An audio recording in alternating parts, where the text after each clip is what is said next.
In September 1938, Adolf Hitler demanded the Sudetenland, a border region of Czechoslovakia with a large ethnic German population.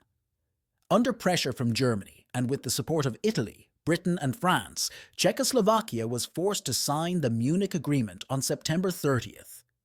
As a result, Germany annexed the Sudetenland, stripping Czechoslovakia of vital fortifications and industry.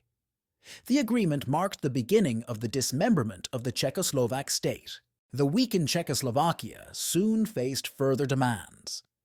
Hungary, which had lost much of its territory after World War I, now claimed lands in southern Slovakia and Carpatho-Ukraine with significant Hungarian minorities. Negotiations failed to produce a compromise. On November 2, 1938, Germany and Italy arbitrated the First Vienna Award, forcing Czechoslovakia to cede more than 11,000 square kilometers, including the cities of Košice and Komárno, to Hungary.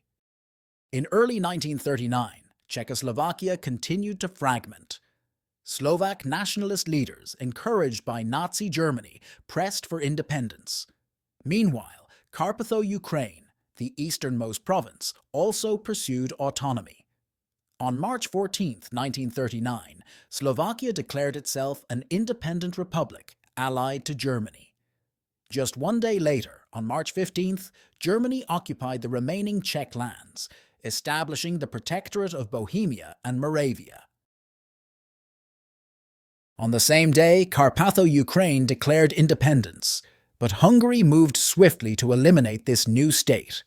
Hungarian forces invaded on March 15th, launching a rapid offensive. The small Carpatho-Ukrainian militia, about 2,000, and scattered Czechoslovak units offered resistance, but by March 18th, Hungarian troops had occupied most of the region. Hungary's ambitions did not end there. In late March, tensions flared along the new Slovak-Hungarian border. Hungary demanded further territorial concessions, arguing that additional districts had Hungarian populations. Slovakia refused. Hungary prepared to resolve the dispute by force. At dawn, Hungarian forces crossed the border along three main axes: north toward Sobrance, center toward Michalovce, northwest toward the passes near Stakchin.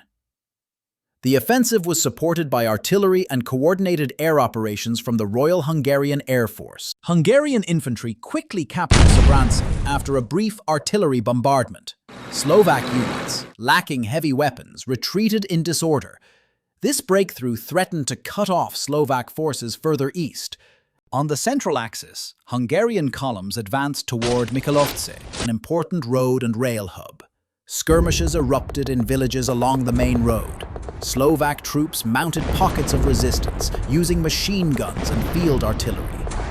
Although the Hungarian forces pushed to the outskirts of Michalovce by March 24th, they weren't able to capture the town. Hungarian Air Force launched reconnaissance missions and bombing raids across eastern Slovakia. Supply depots and troop concentrations were targeted, disrupting Slovak mobilization. One of the most notable attacks was the bombing of Spišská Nová Ves.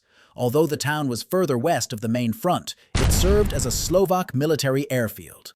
To the north, Hungarian detachments advanced into the Stakchin area, seeking control of mountain passes. Here, the Slovak army mounted stronger resistance.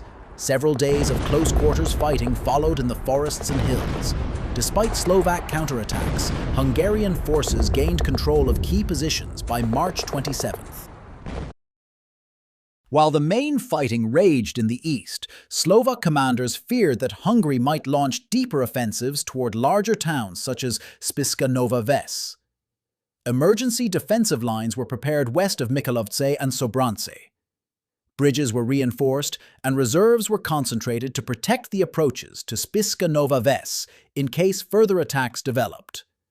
Although a full-scale ground assault on the town did not materialize, the bombing raids underscored its vulnerability. By March 31st, the Slovak military, short on equipment and coordination, was unable to reclaim the lost ground.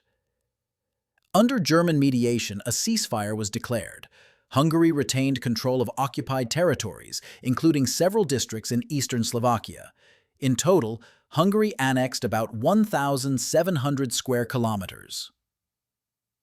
The short war left dozens of casualties on both sides, displaced civilians, and a lasting legacy of bitterness. The Slovak-Hungarian War, though brief, was part of a larger pattern of opportunistic expansion and dismemberment that began with the Munich Agreement.